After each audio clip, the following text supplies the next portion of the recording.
Hey, what's up guys, it's Dom from Hole Printing Inc. Thank you guys so much for 2,000 plus subscribers. Let's get right into today's video.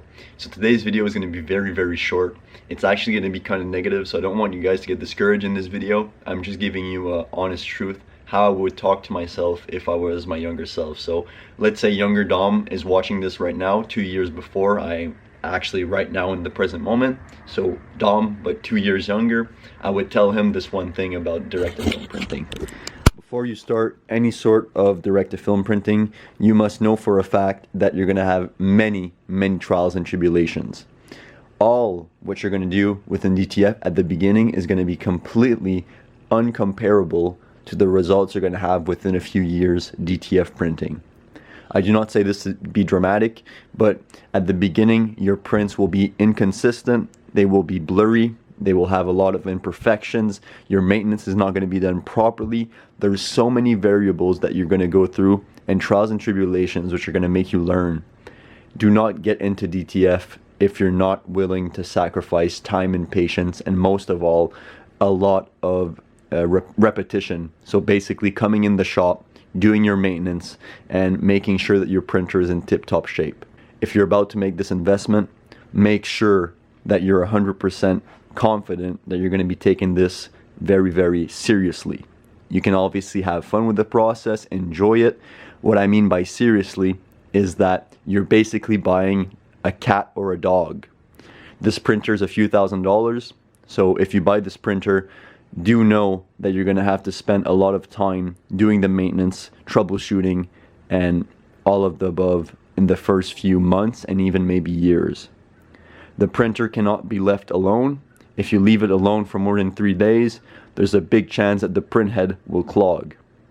So when you buy this, treat it as a human being, a cat or a dog.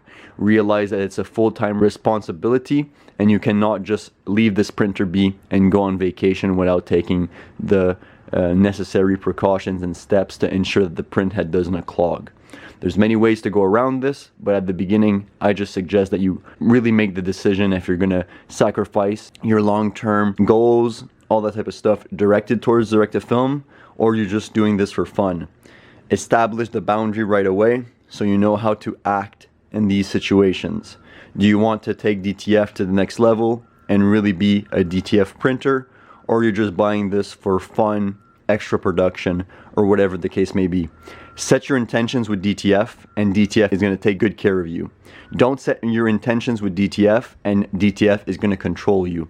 You're going to get discouraged, frustrated, angry, and probably even just return the printer or leave it be to collect dust, and you're going to lose all the money on your investment.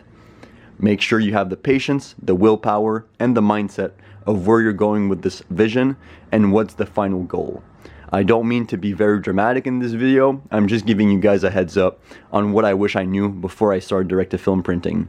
Basically, just to recap, guys, make sure that you have the long-term vision of this printer. Is it just for fun or for growth? Make sure that you actually have a way of doing the maintenance every single day to ideally keep the print head in tip-top shape. And make sure that you have a lot of patience and the mindset to go in with this experience, knowing that there's a lot of trials and tribulations that will come. If all of these three things and more are in set and you are really serious about direct-to-film printing, I believe it's the best thing you could ever do. But just make sure that you're serious about it and you want the best for the long term as well as the short term, but especially for the long-term growth of the direct-to-film printing experience.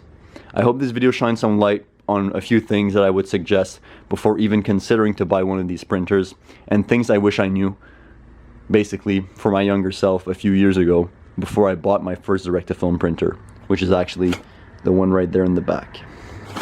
If you guys found this video somewhat insightful and helpful, make sure to leave a like, comment down below, and subscribe if you're new. This was Dom from Hole Printing Inc. Make a print you'll never forget.